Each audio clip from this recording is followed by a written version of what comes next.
Hello, everyone. How you doing? Right. So I have decided, because I'm quite keen on my own fake traditions, really, that when I do an audio book review, I'll do it in the house as opposed to outside. It's also a little late in the afternoon, and it hasn't been great weather. It's compared to UK weather, it's pretty good, but it's quite cold really. So I think I don't really want to take the risk. Should have done this first thing in the morning. So I am plunging on, and this isn't a to be read pile book. I'm apologising to myself and to anyone who has bought into my conceit, my project here, which really the idea is that this should only ever be about, excuse me, about books that I have. I think you can see those are discarded books there, as in books I won't save, and I think you can see there that's books I'm going to keep. So the project is supposed to be about. I've got this gigantic pile of books that I had transported from England, which over the last few years I've sort of built up this massive pile, right? And I've got out of the habit of reading, like a lot of people. I think it's quite a common cultural cri de coeur at the moment, right? And I'm trying to kind of turn that round. I'm trying to motivate myself to kind of get through this list. So far, I've not bounced off anything, I don't think, which is kind of good. And actually, having this channel makes me, and I think this is one of the reasons I did it, right? Makes me want to pursue it because I feel I've made a very kind of loose contract with you all, who can be bothered to watch me, and I feel I should finish these things and give them the review. And the point in the reviews, I know some people feel they are too long-winded, and but I think I always have to kind of say I don't think the people who say that really. I'm not saying I'm perfect. Or doing it particularly any better than anybody else. But the model I have is a number of people who give long form videos and they really get into the topic and the book and their feelings about it and their reading journeys, and I think that's interesting. It's interesting to me, and I'm trying to. That's my what I'm trying to emulate. Okay. In any case, so I read it was an audio book. And I do feel that audiobooks they're not reading, but they still are kind of, you still are getting the story. It's a performance, and this one was a performance really. There weren't sound effects, but there were tiny little chimes, little tones to kind of give an impression of the alien language in it, and I thought it was kind of fun. And the actor doing it, who I don't know, I didn't recognise his face when I looked him up on IMDb. Ray Porter does a great job, does accents, does drama, so it's a performance. It's a kind of play. I think if you see it like that, it's not quite like reading a novel really, and I'm happy to kind of go along with that. It's not my preferred medium. I think there are a couple of things maybe that I think it would lend itself to, but I think primarily it remains for me the written word and the physical book. I think that's what I'm looking for from the reading experience. Which book did you read, Gary, or listen to, or have performed for you in your room? It was Andy Weir's third book, third published book, Project Hail Mary. Which now you see, I came late to The Martian. I did read it before the film, but I absolutely adored the film, and the book is really good. They're not really that dissimilar. I thought that the film was excellent, actually. And it's one of the ones that I've watched a few times. I bounced hard off Artemis, and maybe I didn't read enough of it to give it a fair go, but didn't. And also the reviews, it was a bit like the sort of second Ernest Cline book. It feels like it was a bit of a dud, really, and it just didn't really go anywhere. So I kind of, gave up on him a little bit. Then various kind of things, but I think really, again, like with the Martian, it was the trailer for the film version with Ryan Gosling, and I think he's a really good choice actually for the main character.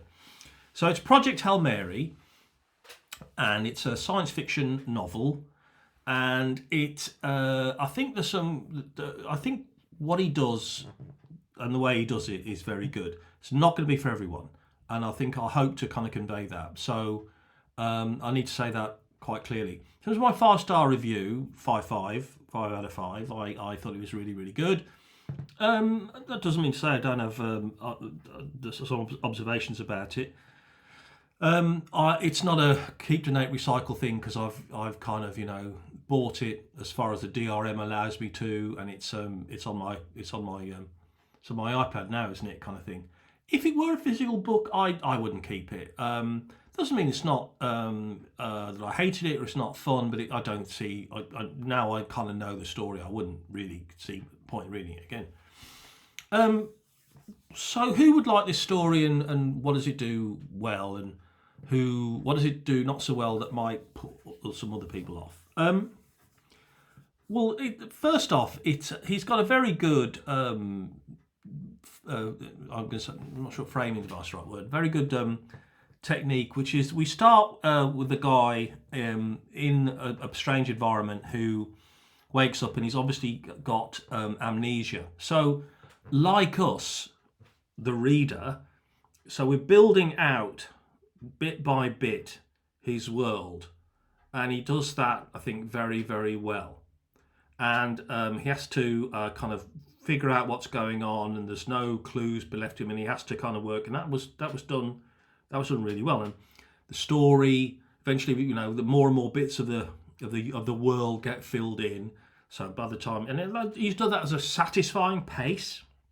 Pace of the book is very good, I think, and he has some good twists. And I think he thought that well. I think it's plotted well. I think there's a couple of big turning points along the way that are a nice enough surprise.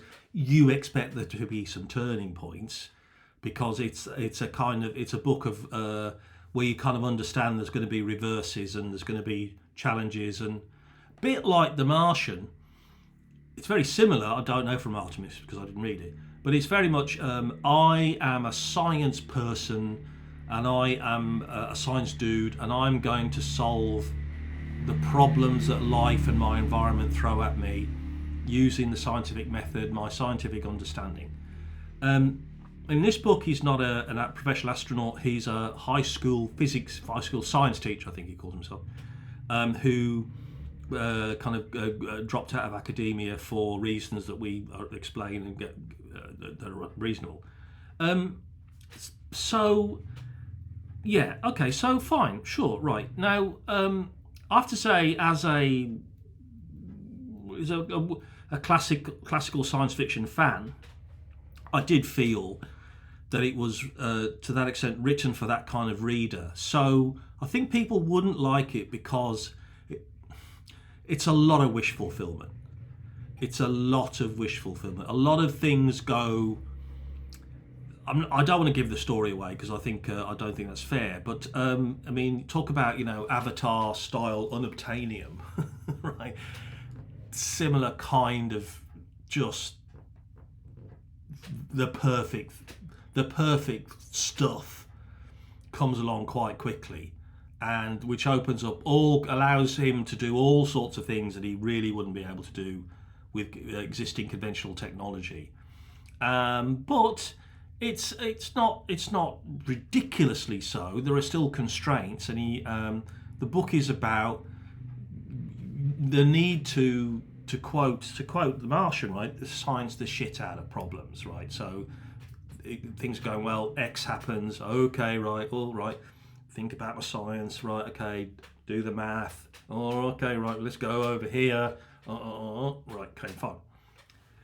In terms of science fiction tropes, and it's a genre book, it's very much a genre book, and so we get them, and he manages to find a way to give us, and I don't think this is a spoiler, to basically give us Interstellar Flight and Aliens, First Contact, a very much First Contact book, and kind of big physics and space travel and space adventure and stuff like this.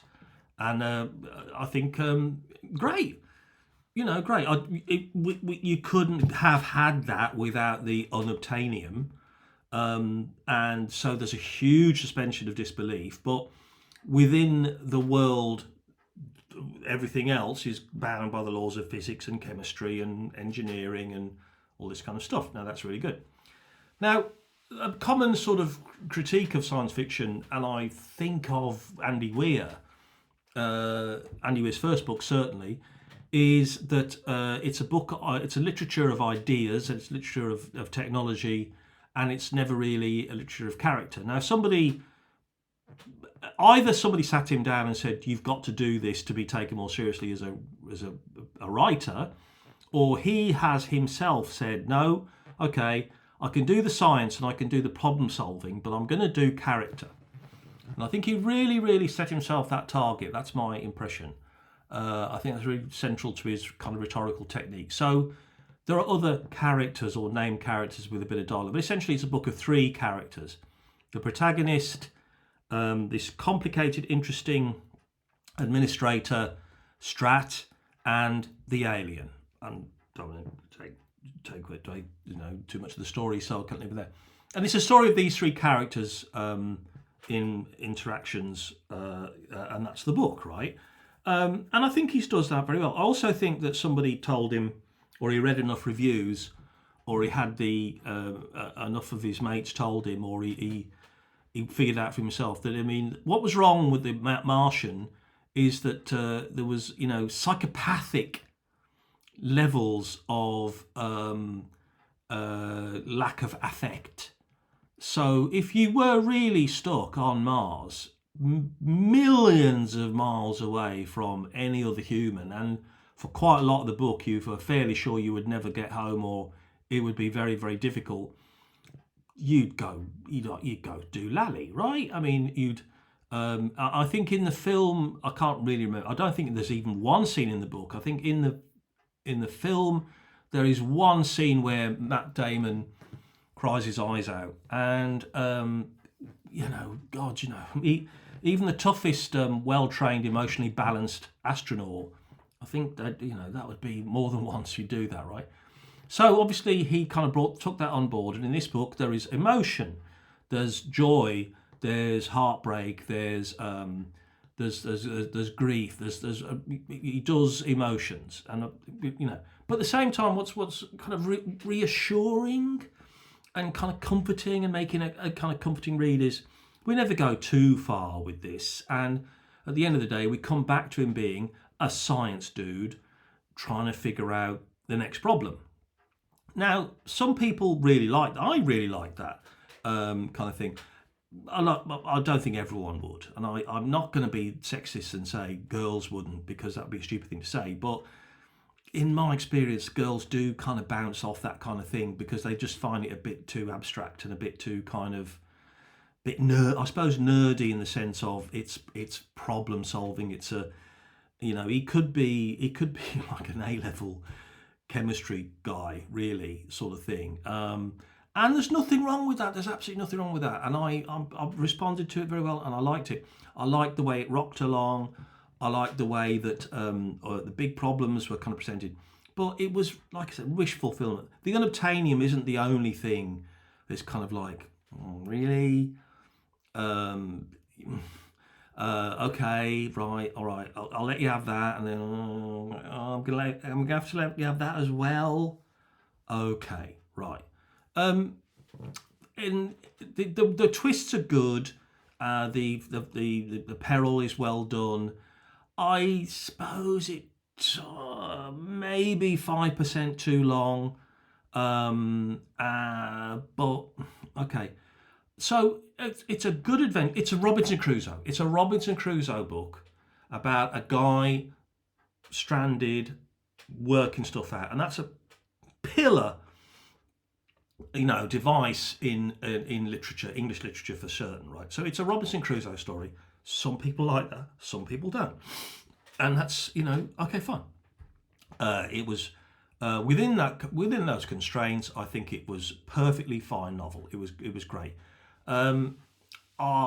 did it leave me with anything particular?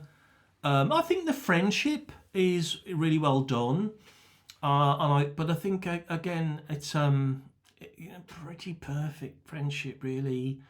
Pretty very very lucky. The guy, the alien he met, really. Okay. It's escapism, okay, right? And there's nothing wrong with that, and I'm perfectly happy with it. I'm kind of trying to just make it clear that don't get the book or don't get the audiobook or without the wrong set of expectations. It's a problem-solving adventure book that isn't going to be, that's going to slightly stretch your credulity, and it's not profound literature, but it's good problems, and also the scientific method, and which God knows, the forces of darkness want to take away from us. And this is all about the value of scientific thinking, scientific rigor, and in this stage of history, let's say that's just a really good thing. So yeah, great, fine. I think that's all I've got to say about it. I think it was great. I've got a couple of next choices from the pile, which are hopefully give me a different sort of experience and mixture of lengths, and all three of them are two novels and a non-fiction, and I kind of quite like to get those kicked off. Just look at the time. Get those kicked off tonight, and with a view to maybe getting up a couple of videos at the weekend, maybe. Okay, right. So little bits of I'm kind of a bit frazzled today. Not great news on turn of work. Where it looks like I might have missed lost an opportunity, but it's not disastrous, and it was a kind of backup to all the things I've kind of got thinking about. So I will now go. I'm trying to also, Pluribus hasn't quite got me yet, but then I have not caught up, and I've had a couple of hints where things might take an interesting turn. It reminds me very much of the Good Place. It's philosophical science fiction, which is great. That's very much my wheelhouse. Again, I'm not sure. Just credulity a little bit, at least so far. But then maybe that's part of the twist. I don't know. Okay, right. Maybe famous last word. So anyway, that's me. Thanks for your kind attention. Hope the sound and vision work for you in the house, kind of thing. I know that the microphone isn't as good as the Bluetooth one, but hopefully it works. And hope you like my little Jack Kirby little poster there. That hat is not Model's own, and there's a picture of my mum there. There you go. All right, and the the strange horse brass thing, which is nothing to do with me, but whatever. All right, guys. So there we are. Thanks for your kind attention, and I shall speak to you soon. Okay. Bye.